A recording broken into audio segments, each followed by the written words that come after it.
En ce moment, dans tous les pays, on réforme l'enseignement public. À cela, deux raisons. La première est économique. Comment instruire nos enfants pour qu'ils trouvent leur place dans l'économie du XXIe siècle? Comment s'y prendre?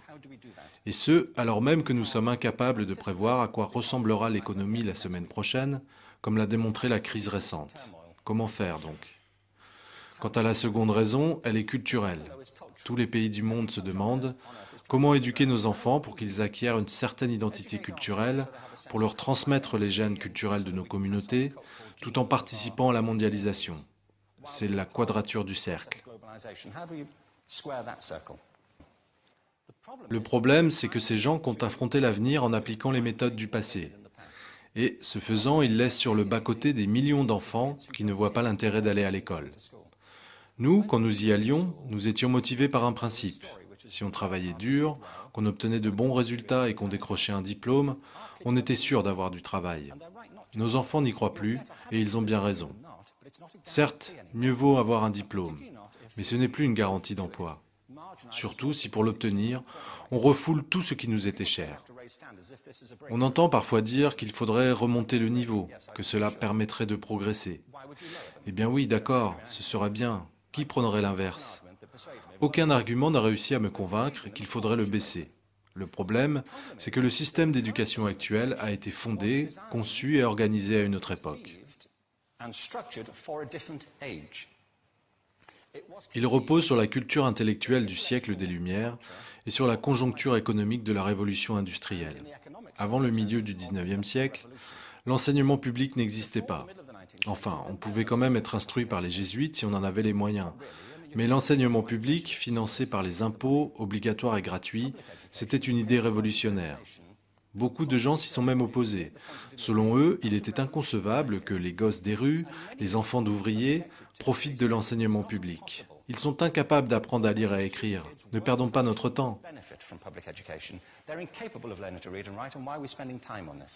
Cette idée s'ajouta à toute une série d'hypothèses sur l'organisation sociale. Fondée sur les nécessités économiques de l'époque, elle fut renforcée par une conception intellectuelle de l'esprit, issue en grande partie de la notion d'intelligence selon les Lumières. Être véritablement intelligent, c'était raisonner selon une logique déductive et maîtriser les humanités, comme on disait. C'est ce qu'on appelle aujourd'hui les compétences intellectuelles. Cette notion est gravée dans le marbre de l'enseignement public. On classe les gens dans deux catégories, scolaires et non scolaires, intelligents et non intelligents. Résultat, de nombreuses personnes très douées sont persuadées d'être bêtes, car elles ont été évaluées selon cette seule conception. L'édifice repose donc sur deux piliers, économique et intellectuel. J'estime que ce modèle a bouleversé la vie de beaucoup de gens, parfois dans le bon sens. Quelques-uns en ont tiré un grand bénéfice, mais pas les autres. Ceux-là sont frappés par une épidémie contemporaine, à la fois intempestive et imaginaire, le TDAH, trouble déficitaire de l'attention avec hyperactivité. Voici une carte des cas de TDAH aux États-Unis, ou plutôt des diagnostics de TDAH. Ne nous méprenons pas, je ne nie pas l'existence du TDAH. Je ne suis pas compétent pour affirmer une chose pareille. La grande majorité des psychologues et des pédiatres affirment que cela existe, je le sais, même si le débat reste ouvert.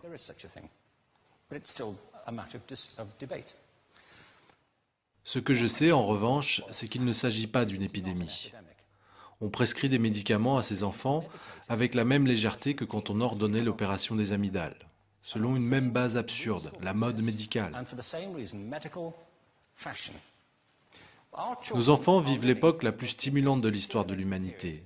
Ils sont submergés d'informations, leur attention est captée par tous les supports. Ordinateurs, iPhones, publicités, chaînes de télévision par centaines. Et nous, on leur reproche de ne pas se concentrer. Sur quoi? Sur des sujets barbants, à l'école principalement. Selon moi, ce n'est pas un hasard si le TDAH se développe selon la même courbe que les tests de connaissances. Et on prescrit à ces enfants de la Ritaline, de l'Adderall et toutes sortes de médicaments, certains étant très dangereux, pour qu'ils se concentrent et se calment. Mais, selon cette carte, le trouble de l'attention est plus répandu à l'est du pays. Les gens sont un peu plus distraits dans l'Oklahoma,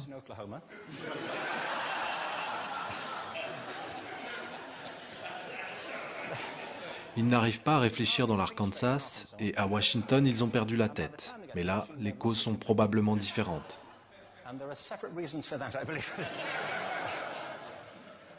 Cette épidémie est fictive. Si on y pense, les arts, et pas seulement les arts, je crois que c'est aussi le cas de la science et des maths, mais je me centre sur les arts parce qu'ils sont très atteints. Les arts sont aujourd'hui les victimes de cette mentalité, tout particulièrement. Les arts développent l'idée de l'expérience esthétique. Une expérience esthétique, c'est le moment où vos sens fonctionnent pleinement, quand vous occupez l'instant présent, quand ce que vous êtes en train d'accomplir vous fait vibrer, quand vous êtes pleinement éveillé.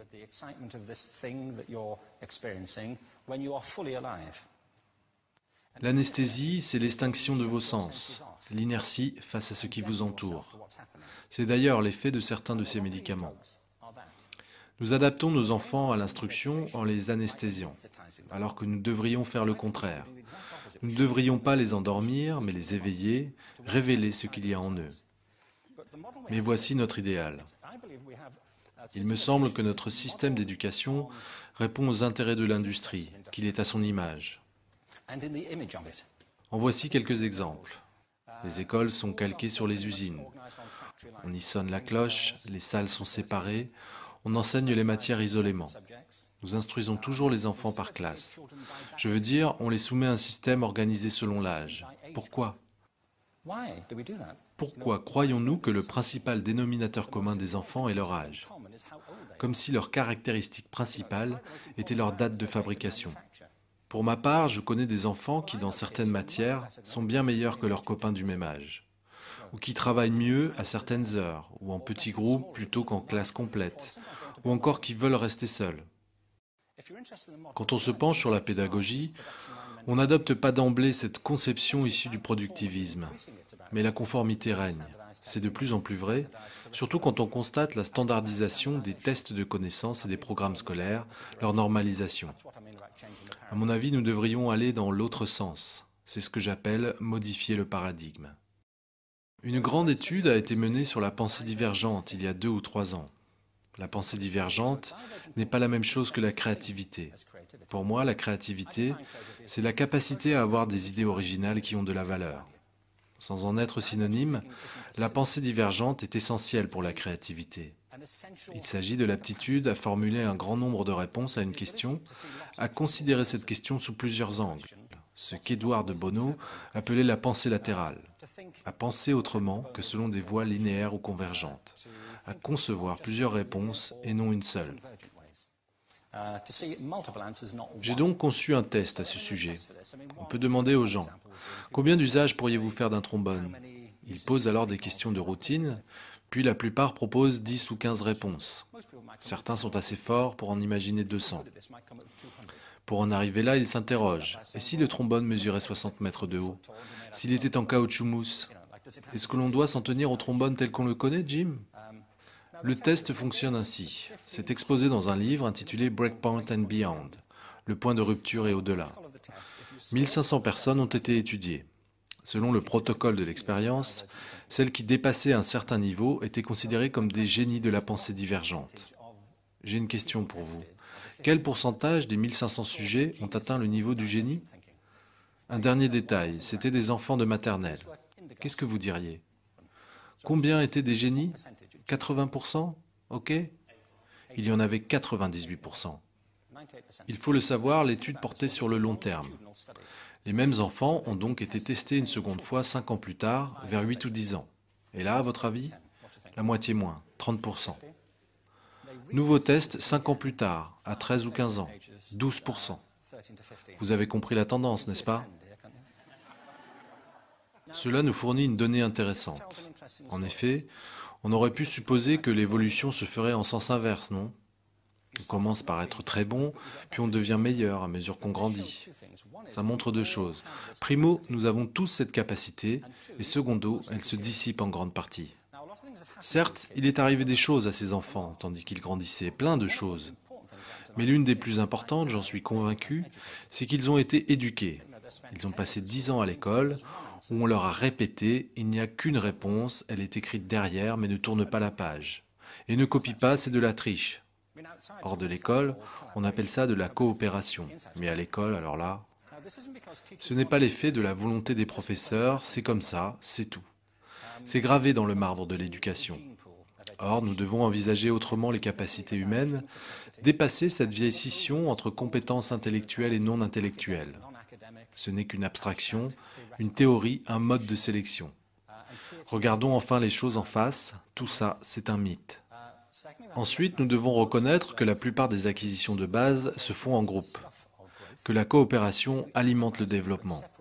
Si nous atomisons les gens, si nous les séparons et si nous les jugeons individuellement, nous les séparons de leur environnement éducatif naturel. Enfin, tout repose sur la culture de nos institutions, sur leurs habitudes autant que sur le milieu dans lequel elles fonctionnent.